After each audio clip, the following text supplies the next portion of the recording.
In today's video, I'm going to teach you how to write fractions in Microsoft Word. If you're preparing a math assignment, a technical report, or simply want your document to look clean and professional, formatting fractions properly makes a big difference. I'll walk you through a simple, reliable method that works in most modern versions of Word. Start by opening your Word document and clicking exactly where you want the fraction to appear. This placement matters because Word will insert the fraction at your cursor. You can put it in the middle of a sentence, at the start of a line, or even inside a table cell. Any location where text can go is fine.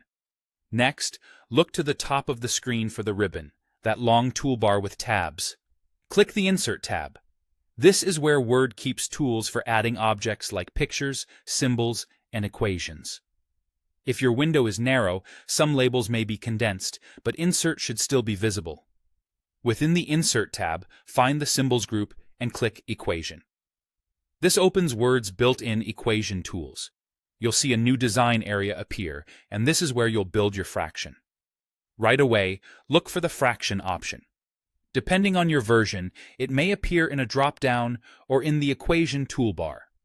Click Fraction to open the gallery of styles. Choose the fraction style you want.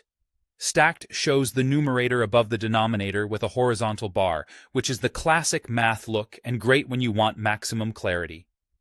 Skewed tilts the fraction slightly so it fits nicely in a line of text, but still looks math-focused. Linear shows it horizontally, using a slash, and is best when you need a compact inline style that blends with regular text. Pick the one that suits your document's tone and spacing. Once the fraction placeholder appears, you'll see two boxes, the top box for the numerator and the bottom box for the denominator.